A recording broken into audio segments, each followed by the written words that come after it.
नमस्कार दोस्तों, स्वागत है आपका आपके अपने YouTube channel the excellence classes में। दोस्तों, पिछली वीडियो को इतना प्यारा इतना अच्छा रेस्पॉन्स देने के लिए बहुत बहुत शुक्रिया।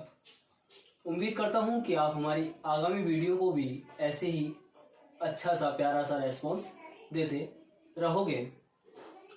हम बहुत ही जल्द आपको अन्य विषयों की क्लास भी उपलब्ध कराने वाले हैं और साथ ही जल्द से जल्द आपको टेस्ट सीरीज यानी कि क्वेश्चंस आंसर आपको उपलब्ध कराए जाएंगे।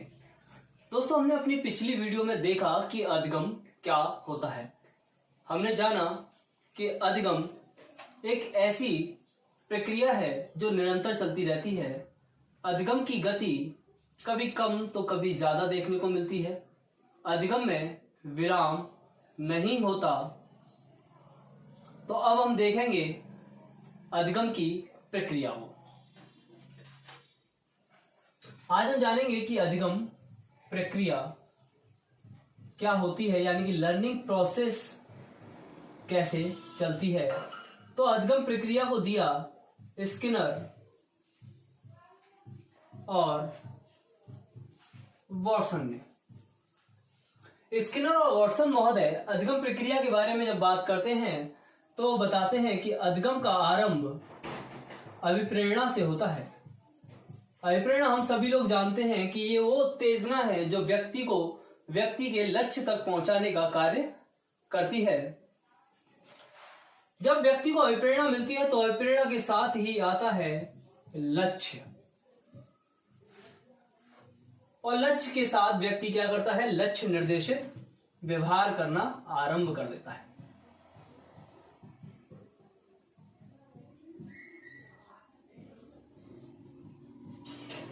जब व्यक्ति लक्ष्य निर्देशित व्यवहार करता है और लक्ष्य निर्देशित व्यवहार से उसको लक्ष्य प्राप्त नहीं हो पाता, यानी कि लक्ष्य में कोई बाधा हर्डल उत्पन्न हो जाती है,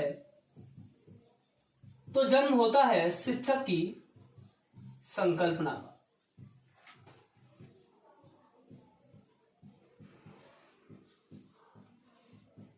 यानी कि शिक्षक वो है जो आपको आपके लक्ष्य में आई बाधा को दूर करने में सहयोगी, सहायक, मार्गदर्शक, निर्देशक की भूमिका निर्वाह करता है। शिक्षक आपको क्या कर रहा होता है, निर्देशित कर रहा होता है कि आप इस बाधा को इस प्रकार से दूर कर लीजिए। तो शिक्षक की भूमिका क्या है, शिक्षक की भूमिका है मार्गदर्शक या निर्देशक की।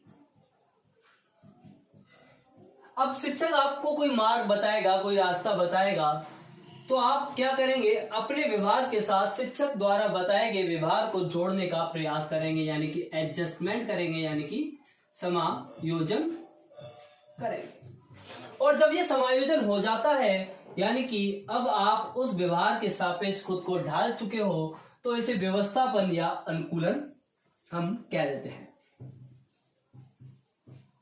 और जब व्यवस्थापन हो चुका है तो इसका मतलब यह है कि उस एक विशिष्ट क्षेत्र में आप अधिगम कर चुके हो। फिर दोबारा से एक नई अभिप्रेरणा, नया लक्ष्य, नई बाधा, नया समायोजन और नया व्यवस्थापन होगा। तो दोस्तों, हमने इसको देखा कि अधिगम की प्रक्रिया में हो क्या रहा है। पहले अभिप्रेरणा आ रही है, अभिप्रेरणा आपको प्रेरित कर रही है, यानी कि आपको एक लक्ष्य दे रही है कि आपको ये करना है। जैसे कि मैं आपको एक एग्जांपल से आपको समझाने का प्रयास करता हूं। जैसे कि आपको भूख लगी, अब भूख लगी तो भूख ने लक्ष्य दिया भोजन। अब भोजन आपका लक्ष्य है और आपको भोजन प्राप्त करना है और आपको रोटी बनाना नहीं आता, तो आप होटल पर जा रहे हैं, खा रहे हैं, आप परेशान हो गए। आपने कहा मैं खाना बनाना सीखूंगा या सीखूंगी। अब आपको खाना बनाना सीखना है तो आपने एक खाने बनाने वाले व्यक्ति के पास पहुंचे जो आपका शिक्षक की भूमिका निर्वाह करेगा। अब वो आपको मार्गदर्शित करेगा कि भैया रोटी को इस तरह से आटा लगा लो, इसमें इतना पानी मिलाओ और ये आटा लग गया। अब आटा लगाने के बाद रोटी को इस तरीके से बेलो, इस तरीके से बेलो। तो शुरुआत किससे होगी, यानी कि आपका खुद का व्यवहार। आप पहले रोटी को बेल रहे हैं तो रोटी पहले आड़ी, कभी तिरछी, कभी ट्रायंगल बनेगा, कभी रेक्टेंगल बनेगा। तो आप क्या करेंगे, समायोजन कर रहे होंगे। शिक्षक बताएगा आपको बनाने वाला कि भैया इसको इस तरह से नहीं इस तरीके से बेल लीजिए, इसको इस तरह से नहीं इस तरीके से कर लीजिए। तो आप उसके बताए गए व्यवहार के साथ क्या करेंगे, समायोजन करेंगे। और जब ये समायोजन हो जाएगा तो एक समय ऐसा आएगा कि अब आपको रोटी बनाना आ गया होगा। तो वो क्या है, व्यवस्थापन यानी कि अधिगम हो गया। आपको अभिप्रेरणा थी भैया भूख लग रही है, भोजन चाहिए, भोजन बनाना सीखना है। अब भोजन बनाना सीखना है, वो आपको आता नहीं, आपको बताया बनाने वाले ने, आप सीखे, व्यवस्थापन आपका अधिगम हो गया। अब आपको भोजन बनाना आ गया। जैसे आपको सब्जी बनाना नहीं आता, अब सब्जी बनाना नहीं आता तो एक नई समस्या हो गई, तो नई अभिप्रेरणा, अब आप सब्जी बनाना सीख रहे हैं। ठीक है, तो ये क्या है, ये अभिप्रेरणा चलती रहती है। जैसे मैं आपके हिसाब से एक एग्जांपल देता हूं कि आप लोग तैयारी कर रहे हैं, आपने तैयारी कर रहे हैं यूपी टेट सी टेट की, लेकिन इसकी शुरुआत तब हुई होगी जब आपके दिमाग में कहीं से एक विचार आया होगा कि मुझको शिक्षक बनना है। अभिप्रेरणा ने जन्म लिया और लक्ष्य दे दिया कि आपको शिक्षक बनना है। अब शिक्षक बनना है तो इसके लिए क्या किया जाए, तो आपको एक गाइड की जरूरत पड़ी होगी। तो उस गाइड ने आपको बताया होगा भैया एक काम कीजिए, आप बीएड या बीटीसी पहले कर लें, उसके बाद UP TET C TET super TET जैसे एग्जाम होते ये क्वालिफाई करेंगे और आप टीचर बन जाएंगे। तो आपने कहा ठीक है, तो शिक्षक ने आपको मार्गदर्शित किया। अब आपने सब बीएड में एडमिशन ले लिया। अब आपका कोई व्यवहार था, अब कोई शिक्षक का व्यवहार वो आपको बता रहा है इसको इस तरीके से पढ़ें, आप इसको इस तरीके से करें, आपने सीखना स्टार्ट कर दिया। आपने सीखना स्टार्ट कर दिया और सीखना क्रमगत चलता रहा। एक समय ऐसा आएगा कि वो आपका व्यवहार बन जाएगा, यानी कि अब आप उसे सीख चुके होंगे, तो अधिगम हो गया, वो आपका व्यवहार बन गया, व्यवस्थापन हो गया, अधिगम हो गया। जैसे कि सुपर टेट सी टेट जैसी बाधा आई तो हम जैसे शिक्षकों ने जन्म लिया, हम जैसे शिक्षक आपके सामने आए, हमने आपको, अब हम क्या कर रहे हैं, आपको मार्गदर्शित करने का प्रयास कर रहे हैं कि आप इन टॉपिकों को पढ़ लें, यहाँ से क्वेश्चन पूछे जाते हैं और इस तरीके से क्वेश्चन पूछे जाते हैं। तो शिक्षक का काम क्या है, एक मार्गदर्शक का। शिक्षक की संकल्पना आती कब है, जब बाधा आती है। तो ये क्वेश्चन आपसे यहाँ से दो एक तरीके से क्वेश्चन पूछे गए हैं प्रीवियस ईयर में, जैसे कि अधिगम की प्रक्रिया का क्रम क्या है। तो वो क्रम क्या है, अभिप्रेरणा से लक्ष्य, लक्ष्य से बाधा, समायोजन, व्यवस्थापन और अधिगम। ठीक है, आपसे पूछा गया शिक्षक की संकल्पना का जन्म कब होता है। तो शिक्षक की संकल्पना का जन्म होता है जब लक्ष्य में बाधा उत्पन्न होती है, कोई हर्डल आ गया होता है। तो आपकी समझ में आया कि अधिगम प्रक्रिया चलती कैसे है। अधिगम प्रक्रिया का जन्म अभिप्रेरणा से और पूर्ण कब हो जाती है, व्यवस्थापन पर आकर हो जाती है। ठीक है, अगली बात करेंगे अधिगम वक्र की।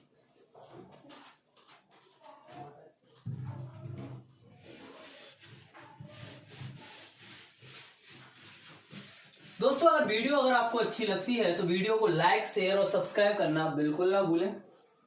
अपने साथियों के साथ शेयर करें। अगर आपको लगता है कि हम आपको यूजफुल, आपकी उपयोगी ज्ञान, नॉलेज देने का प्रयास कर रहे हैं, तो आप हमें मोटिवेट करने के लिए वीडियो को ज्यादा से ज्यादा शेयर करें, लाइक करें, सब्सक्राइब करें। अगर आपको कोई भी समस्या है, किसी भी क्वेश्चन के बारे में जानकारी लेनी है जो आपको समझ में नहीं आ रहा है, तो कमेंट बॉक्स के माध्यम से आप उस बात को हम तक पहुंचाएं। हम आपको विचार, आपकी बात पर पूरा विचार करेंगे और उस बात का समाधान करने का भी प्रयास करेंगे। अभी संसाधनों की थोड़ी सी कमी है, तो डिजिटल बोर्ड वाली पढ़ाई तो यहाँ नहीं है, लेकिन हाँ मैं आपसे वादा करता हूं कि कंटेंट के साथ हम कोई कंप्रोमाइज नहीं करेंगे।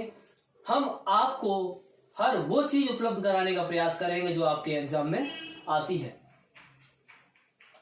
तो अब बात करते हैं अधिगम वक्र की।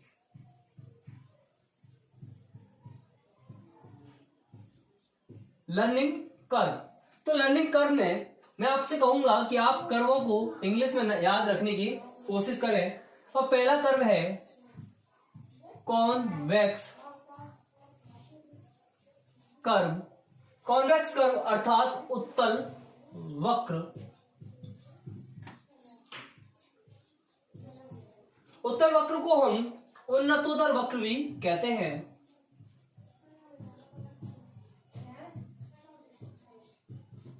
उन्नतोत्तर वक्र को जान लेते हैं कि वो कैसे बनता है और कैसे चलता है।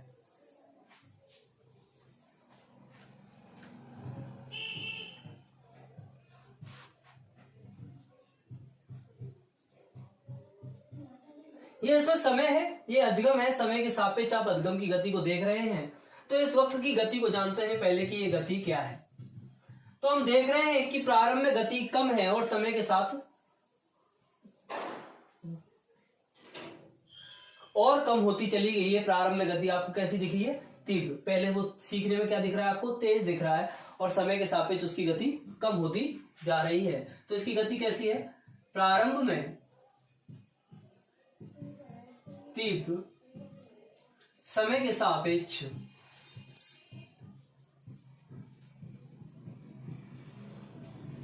कम और अंत में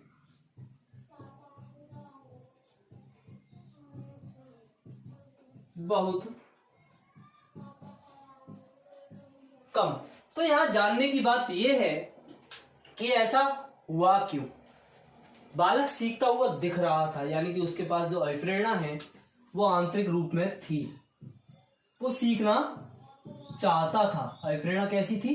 आंतरिक रूप में थी, वो सीखना चाहता था, सीखता हुआ दिख भी रहा था। लेकिन ऐसा क्या हुआ कि बालक की सीखने की गति कम होती चली गई। कल जब आप शिक्षक बनोगे और शिक्षक बनने के बाद आप अपने स्कूल में, विद्यालय में देखोगे कि आपका एक कोई स्टूडेंट है, वो सीखना चाह रहा है और सीख भी रहा था, लेकिन अचानक से क्या हुआ कि उसका सीखना कम हो गया। तो आपका एक कर्तव्य बनता है कि आपको ये जानना जरूरी है कि ऐसा क्या हुआ, किन कारणों से बालक सीख नहीं पा रहा है। कहीं कोई सामाजिक दबाव, कोई थकान, कुछ ऐसा तो नहीं कि हम उसे कुछ नया ना सिखा रहे हों, यानी कि उसके उपयोग में ना हो। जैसे कि मैं आपको यहाँ अपनी कहानी सुनाऊं, इधर उधर की बात करूं, तो आप क्या करेंगे? वीडियो बंद करके हो जाएंगे। तो जैसे कि मैं आपको एक और एग्जांपल देने का प्रयास करता हूं बुद्धि के माध्यम से। बुद्धि की जो वैज्ञानिक इरा, साइंटिफिक इरा हम देखते हैं, वो साइंटिफिक इरा कब से है? साइंटिफिक इरा 1905 के दौर से, जब बिने साहब का वक्त आता है। बिने साहब का इतिहास कुछ ऐसा है कि बिने साहब फ्रांस की नगर पालिका के अंडर में एक स्कूल था, वहां पर कार्यरत थे। हुआ ये कि 1901 से 1904 के मध्य वहां के स्कूल का रिजल्ट खराब होने लग गया। तो वहां के प्रशासन को, जो मैनेजमेंट देख रहे थे, उन्होंने सोचा, उन्होंने विचार किया कि भाई ऐसी समस्या आ क्यों रही है, ऐसा अचानक से क्या घटित हो गया कि स्कूल का रिजल्ट दिन पर दिन खराब होता जा रहा है। तो उन्होंने बिने साहब को ये उत्तरदायित्व दिया कि वो इस चीज का पता लगाएं। तो बिने साहब के सहयोगी नियुक्त किए गए साइमन। तो वहां से बिने साइमन परीक्षण दिया और मानसिक आयु जैसे शब्द ने जन्म लिया। यानी कि उन्होंने परीक्षण के माध्यम से ये बताया कि भाई जो क्लास में स्टूडेंट बैठे हैं ना, उनमें से कुछ स्टूडेंट तो ऐसे हैं जो ये चीज क्या है, इसकी पिछली चीज नहीं जानते। यानी कि मैं आज आपको अधिगम वक्र बता रहा हूं, अब कुछ स्टूडेंट ऐसे जिन्हें अधिगम के बारे में ना पता हो, तो अधिगम वक्र कैसे समझ में आए? तो उसके लिए आपको पिछली वीडियो भी देखनी पड़ेगी। तो उन्होंने कहा कि भैया कुछ स्टूडेंट तो ऐसे हैं जिन्हें पिछली कक्षा का ज्ञान नहीं है, और कुछ स्टूडेंट ऐसे हैं कि उन्हें अगली कक्षा का भी ज्ञान है, तो उनके लिए भी ये यूजफुल नहीं है। तो यहां पर क्या था कि जब उपयोग का अभाव हो, यूज में ना आए कोई चीज, आपने कुछ सीखा और उसका कोई प्रयोग नहीं हो रहा है। एक और एग्जांपल देते हैं। जैसे कि हम पढ़ रहे होते हैं तो साइन, कॉस, टेन, कॉट, सेक, कोसेक कोई पढ़ रहे होते हैं। जब हम पढ़ रहे होते हैं, ज्योमेट्री बॉक्स में कैंपस दिखते हैं। कैंपस होता है आपका एक साइड से नुकीला और एक कैंपस दो साइड से, एक में पेंसिल लग जाती है, एक में नहीं लगती। ठीक है, तो बहुत सारे स्टूडेंटों को ये नहीं पता होगा कि भैया ये दो साइड से नुकीला कैंपस है, काम में क्या आता है। या यूं कहूं कि किसी ने सीखा, बचपन में सिखाया कि सब कैंपस जो दोनों साइड से नुकीला है वो क्या है, दूरी को मापने के लिए, वो सही एंगल देने के लिए काम आता है कि भैया इतना डिस्टेंस है, आप स्केल पर रखें, नाप लें तो परफेक्ट एंगल पता चल जाएगा, परफेक्ट डिस्टेंस आ जाएगा। लेकिन उसका यूज लंबे समय से हमने नहीं किया, तो हम भूल गए। तो उसका हमें लगा कि यार इसका यूज क्या है। अब किसी ने पढ़ा, लॉग को पढ़ा, कोई स्टैटिक्स पढ़ रहा है, तो सोचते होंगे विचार कि हम इस चीज को पढ़ क्यों रहे हैं। कुछ लोग तो साइकोलॉजी वाले भी ऐसे होंगे, वो ये सोचते होंगे कि हमें साइकोलॉजी पढ़ाई क्यों जाती है, हमें तो बच्चों को पढ़ाना है, साइकोलॉजी का क्या उपयोग होगा, इस अधिगम को कैसे प्रयोग करेंगे। तो जब आप कल शिक्षक बन जाओ तब आपके मन में ये विचार आए कि हम अधिगम को प्रयोग कैसे करें, तो आप क्या करेंगे? अधिगम को सीख रहे हैं, यानी कि सब्जेक्ट को पढ़ना बंद कर दोगे, यानी कि ये गति, आप पढ़ना बंद कर दोगे तो जो गति थी वो धीरे धीरे कम होती चली जाएगी। आपको इंटरेस्ट तो था पढ़ने में, साइकोलॉजी मजा आता था, लेकिन उसका उपयोग नहीं रहा, तो आपकी जो गति थी वो कम होती चली जाएगी। तो इसका पहला कारण क्या है? पहला रीजन है उपयोग का अभाव।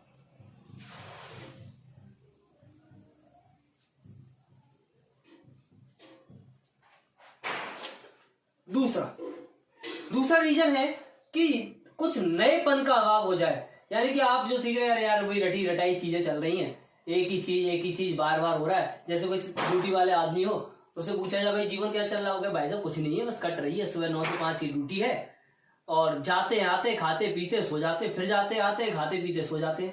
तो यानी कि क्या हो गया उसके दिमाग में, अब क्या स्टेबल हो गया कि कोई नया नहीं हो रहा, लाइफ वही चल रही है, रोजाना का एक सा रूटीन। तो दूसरा क्या है, जब एक सा रूटीन, तो जो हम सीखे तो उसकी गति क्या होगी, हम कुछ नया तो सीख नहीं रहे, तो गति धीरे धीरे कम होती चली जाएगी। दूसरा क्या है, नएपन का अभाव। अब ये नएपन का अभाव देगा क्या? अब आपको नएपन का अभाव थका देगा, थकान देगा। यानी कि अब आप उस रोज रोज के काम से थक जाओगे कि यार मैं इसको कर क्यों रहा हूं, थक गए आप। तीसरा रीजन बनता है, इसका अगला रीजन बनता है, अगर आपके जीवन में यंत्र स्थान ले लें।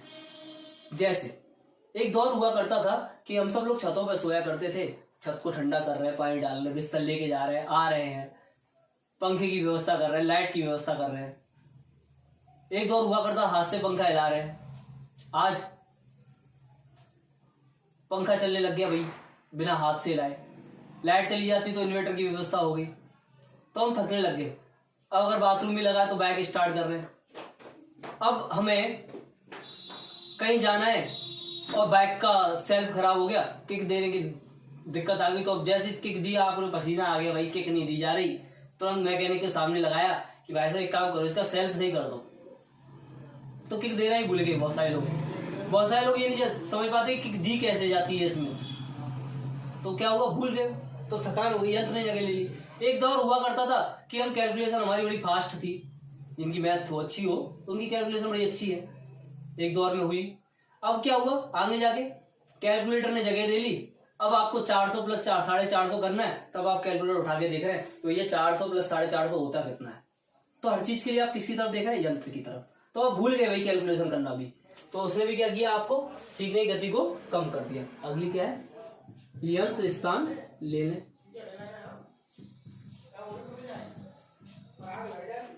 तो दोस्तों यहाँ पर आंतरिक अभिप्रेरणा तो थी, रुचि भी थी,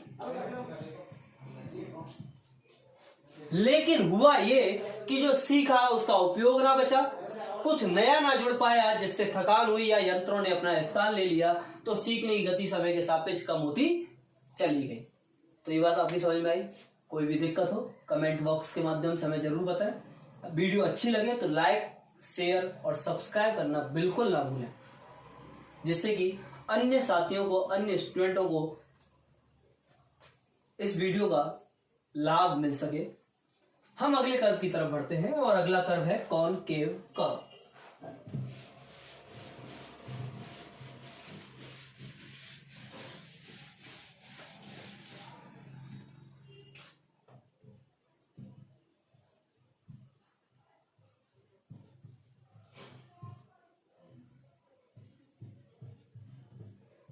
कॉनकेव कर्व यानी कि अवतल वक्र।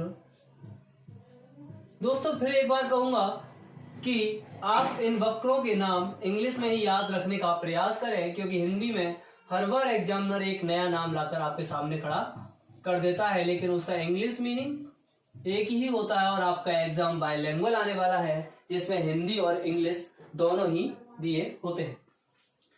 कॉनकेव कर्व बनता कैसे है?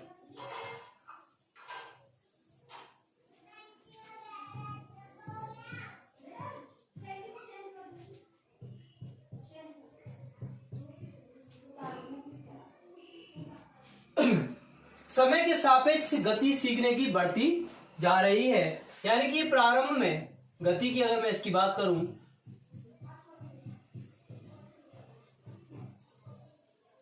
प्रारंभ में धीमा,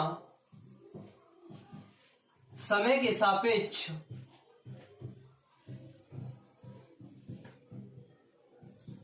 तीव्र और अंत में बहुत तीव्र। अब बात आती है कि भैया ऐसा हुआ क्यों कि बालक प्रारंभ में तो आपको सीखने में बड़ा धीमा दिख रहा था, लेकिन जैसे जैसे समय बढ़ा उसकी सीखने की गति बढ़ती चली गई। तो एग्जाम्पल समझाते हैं।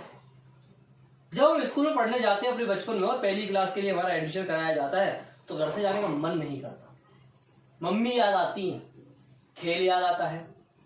लेकिन जब हम स्कूल जाना स्टार्ट करते हैं, चॉकलेट के माध्यम से, दंड के माध्यम से बहुत सारे रीइंफोर्समेंट दिए जाते हैं, कभी पुरस्कार तो कभी दंड, और एक समय ऐसा आता है कि हमारे टीचर के साथ बॉन्डिंग बनने लगती है, हमें चीजें समझ में आने लगती हैं।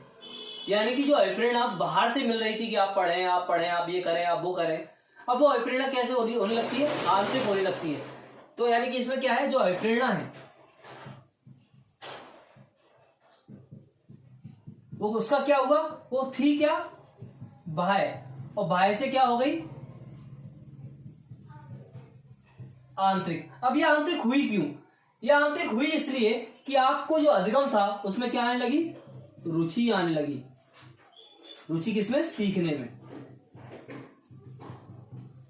अब सीखने में आपको रुचि आ रही है, तो सीखने में रुचि आ रही है अर्थात आंतरिक अभिप्रेरणा ने तेजी पकड़ ली है, तीव्र हो गई है, तो यहां से होगा आपको आनंददायी अधिगम।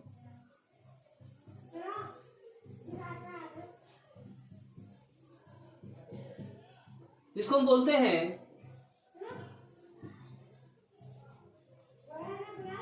Joyful learning. तो यहां से क्वेश्चन पूछा गया कि भाई जॉयफुल लर्निंग किस वक्र के माध्यम से होती है, किस वक्र में होती है। उसका रीजन क्या है, जॉयफुल लर्निंग होती है आपकी कॉनकेव में। उसका रीजन क्या है, जब आंतरिक बाह्य प्रेरणा आंतरिक बन जाए, अधिगम में रुचि आने लगे, रुचिकर अधिगम हो, तो व्यक्ति को कैसा अधिगम होगा, आनंददायी अधिगम होगा और उसकी सीखने की गति बढ़ती चली जाएगी। तो आपकी समझ में आया, कोई दिक्कत तो कमेंट बॉक्स के माध्यम से बताएं।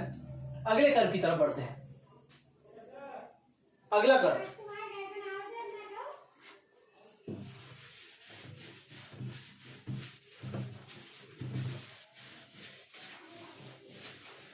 अगला कर्व है स्पाइरल कर्व।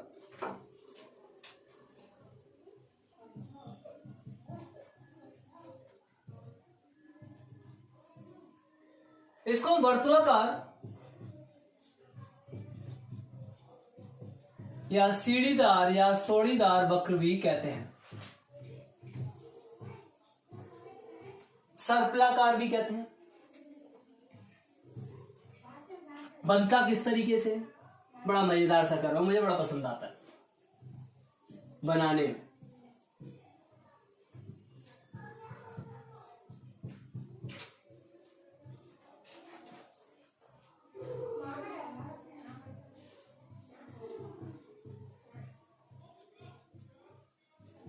जिस प्रकार सांप चलता है वैसे सांप की तरह सर्पिलाकार इसलिए कहते हैं वैसे।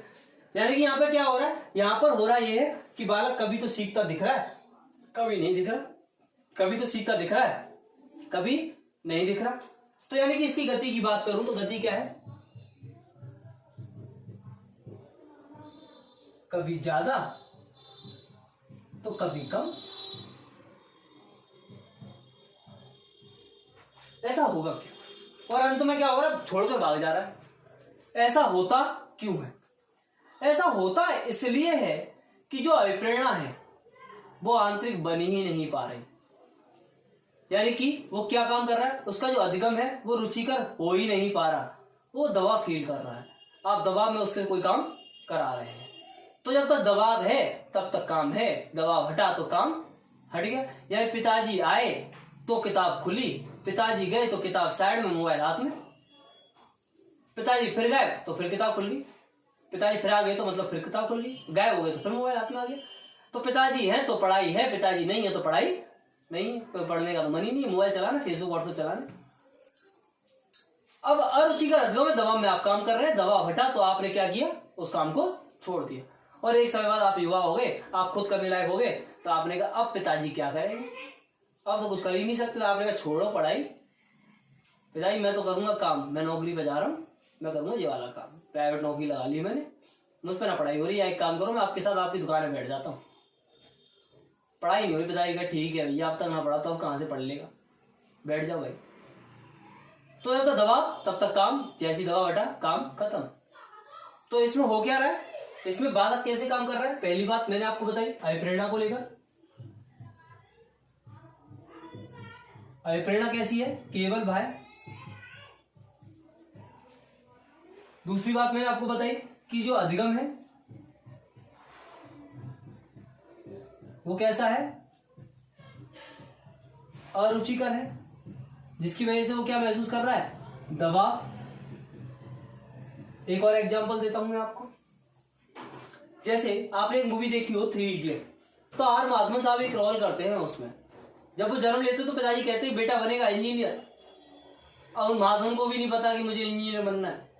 पिताजी कहते नहीं इंजीनियर तो बनना पड़ेगा, फलाने का बेटा इंजीनियर है, उसका बेटा इंजीनियर, मेरी समाज में क्या इज्जत रहेगी। तो ठीक है सब बनने कोशिश कर रहा होता है, लेकिन उसका मन नहीं करता इंजीनियरिंग में।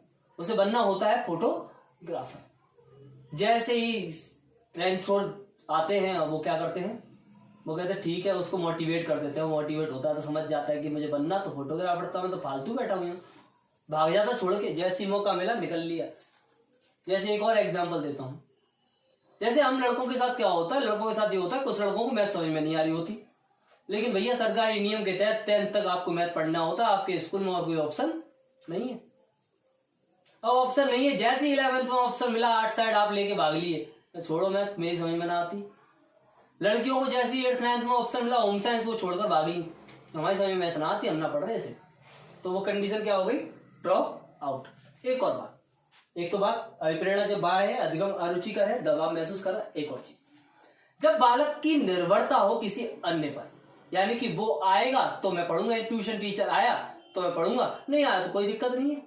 क्लास स्कूल की छुट्टी हो गई, जैसे 1.5 साल लॉकडाउन रहा, बच्चों की स्कूल की छुट्टी थी, तो घर में कितने बच्चे पढ़ रहे थे, कोई, बस तीसी कट रही जिंदगी, क्योंकि कोई था ही नहीं। यानी कि वो बच्चे थे जिनको कल कौन सा इस पैरेंट को पढ़ने मन ही नहीं लग रहा, अब मन नहीं लग रहा तो उन्हें मौका मिल गया, आज तो छुट्टी है आज ना पढ़ूंगा।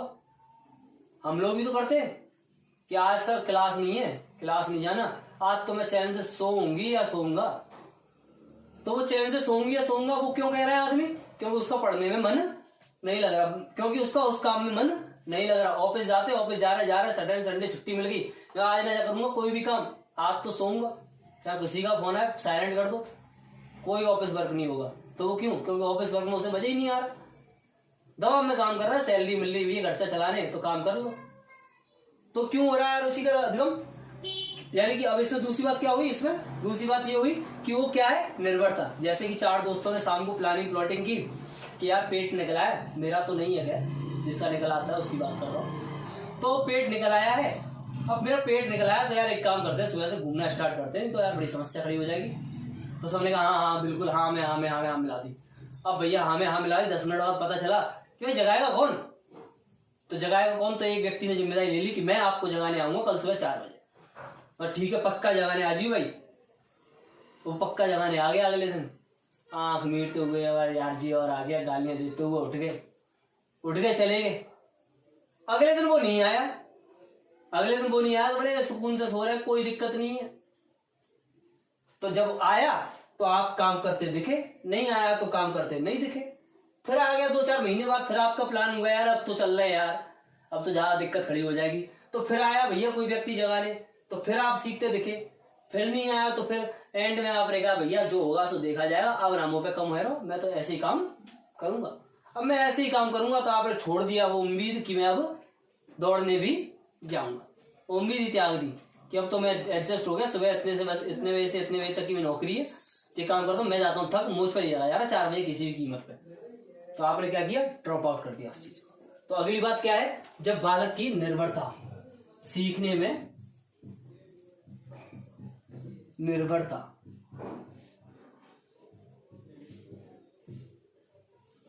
किसी अन्य पर वो क्या दिख रहा है आपको, निर्भर दिख रहा है, ठीक है। तो ये कर्म क्यों बनेगा आपकी समझ में आया। ड्रॉप आउट कब होगा, जैसे ही मौका मिलेगा छोड़ देगा, ठीक है, नोट डाउन कर लें। कोई दिक्कत हो तो कमेंट बॉक्स के माध्यम से बताएं। वीडियो को लाइक शेयर और सब्सक्राइब करना बिल्कुल ना भूलें। वीडियो को लाइक करें, शेयर करें और सब्सक्राइब अवश्य करें। अगली बात करते हैं, अगले कर्व की बात करते हैं। अगला कर्व है स्ट्रेट लाइन कर्व, सरल रेखीय वक्र।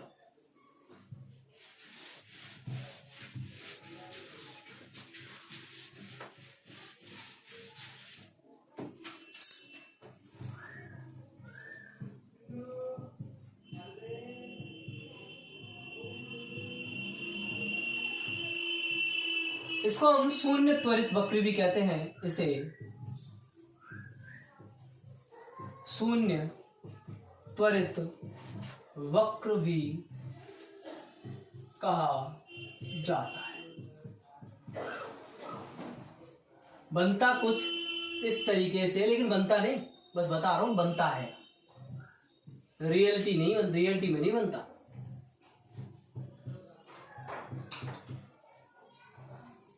यानी कि अगर इसकी गति की बात करूं तो गति हमेशा एक समान,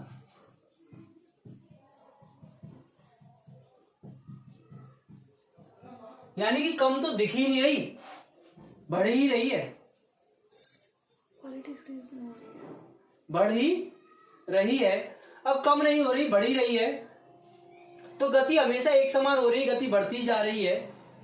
तो ऐसा यार अधिगम के क्षेत्र में देखने को नहीं मिलता। अधिगम की भी गति क्या है, कभी कम तो कभी ज्यादा, तो इसके बनने की संभावना कम होती है।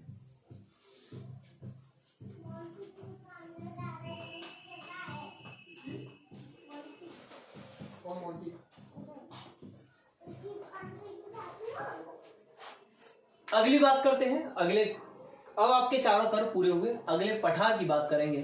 तो दोस्तों कई बार कई टीचर क्या करते हैं, जो आपका कॉन्वेक्स था उस कॉन्वेक्स में यानी कि उत्तल वक्र में पठार को जोड़ देते हैं। बहुत सारी किताबों ने भी यही किया है, लेकिन आपसे एग्जामिनर ने कई बार एक क्वेश्चन पूछा कि अधिगम के कितने वक्र हैं, और फिर एक क्वेश्चन पूछा कि अधिगम के पठार कितने, तो पठार तो हमने पढ़े नहीं भाई, तो गड़बड़ हो जाएगा। तो अधिगम का पठार एक अलग से है, तो अधिगम के वक्र 4 और पठार 1। दोस्तों यहां पर आपको कंटेंट बेहतर मिल सकता है, एंटरटेन शायद आपको ना मिल पाए, यानी कि पढ़ने में मजा आपको तब ही आएगा जब सीखने की आपकी इच्छा होगी। मैं आपसे वादा करता हूं और ये दावा भी करता हूं कि यहां से आपके क्वेश्चंस हम बाहर नहीं जाने देंगे। सभी क्वेश्चंस इन्हीं क्लासों के माध्यम से आपके एग्जाम में आएंगे। कंटेंट में कोई कंप्रोमाइज नहीं होगा। हाँ, पिक्चर की क्वालिटी खराब हो सकती है, लेकिन कंटेंट की क्वालिटी बहुत बेहतर रहेगी, ये वादा है हमारा आपसे।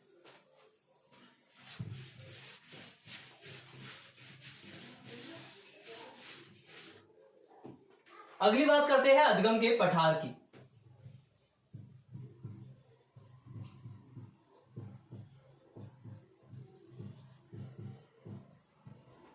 बहुत सारे YouTube चैनल हैं जो लाखों के डिजिटल बोर्ड लगाकर आपको DSLR के माध्यम से क्लास दे रहे हैं।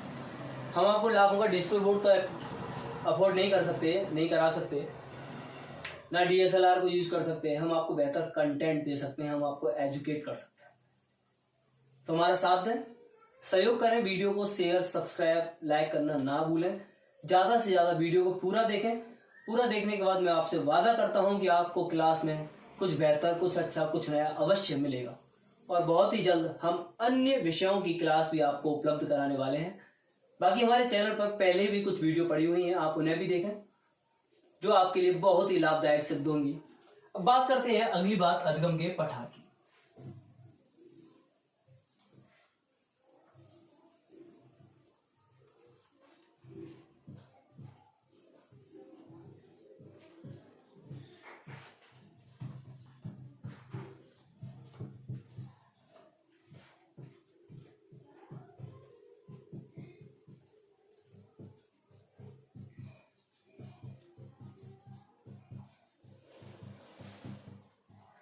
और हाँ, एक चीज तो भूलिए, बेल आइकॉन को प्रेस करना भी ना भूलें, जिससे कि आपको नोटिफिकेशन का पता चलता है।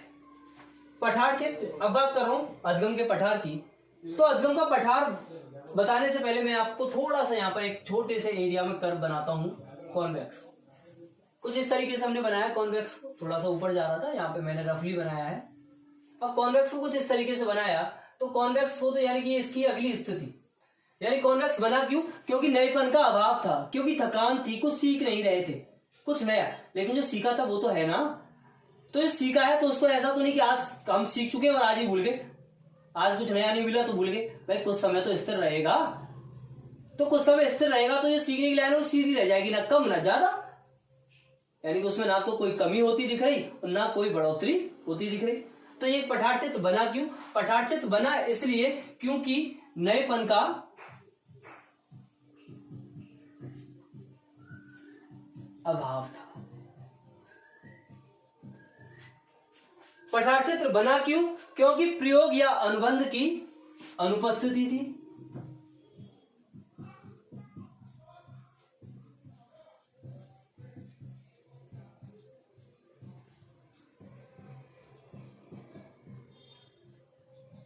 यानी कि जो सीखे उसका कोई प्रयोग नहीं हो पा रहा था, कोई नया बॉन्ड नहीं बन पा रहा था। तो सीखे तो यार कोई काम नहीं आ रहा, तो आप स्टेबल हो गया, ना जुड़ रहा है उसमें, ना कुछ घट रहा है प्रेजेंट टाइम में, तो वो बन गया पठार क्षेत्र।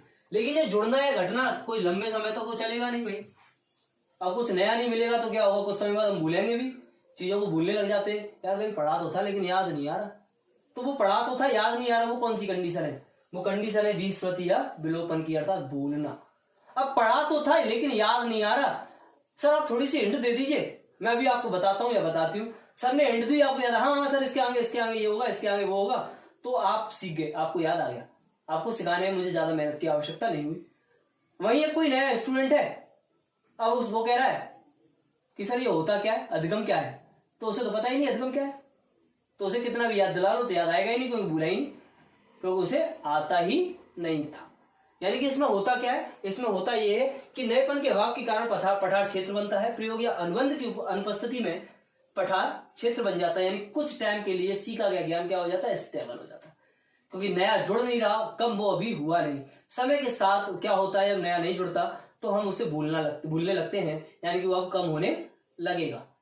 लेकिन जब हम वापस उसको सीखने का प्रयास करेंगे तो किसी नए बच्चे की अपेक्षा, नए बालक की अपेक्षा जल्दी सीख जाएंगे। एक और एग्जांपल से मैं आपको समझाता हूँ। जैसे विराट कोहली आज वर्तमान में क्रिकेट खेल रहे हैं।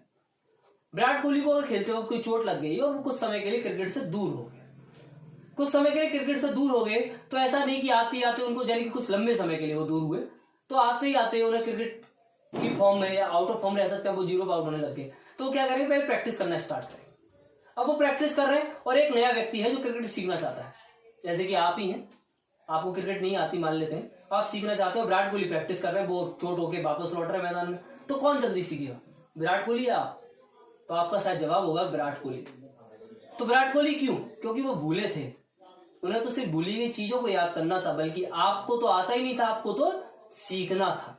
तो यहां पर मैं आपसे ये कहना चाहता हूं कि भूली गई अनुक्रिया, भूले गए ज्ञान को कम प्रयास, कम समय में सीखा जा सकता है, यानी कि यहाँ सीखने में समय अब कम लगेगा, बल्कि नए ज्ञान में आपको पूरा समय लगता है। तो दोस्तों ये थे आपके अधिगम के वक्त, अधिगम की प्रक्रिया, अधिगम का पठार। अगर वीडियो अच्छी लगती है तो वीडियो को लाइक, शेयर और सब्सक्राइब करना बिल्कुल ना भूलें। वीडियो को शेयर जरूर करें और अन्य साथियों से भी शेयर कराएं और सब्सक्राइब कराएं, जिससे कि उपयोगी कंटेंट अन्य छात्रों तक, अन्य लोगों तक पहुंच सके। मैं बहुत जल्दी आपके समक्ष इन टॉपिकों की क्वेश्चन सीरीज लेकर पेश होऊंगा और अन्य विषयों की क्लास भी जल्द से जल्द हम आपको उपलब्ध कराएंगे। धन्यवाद।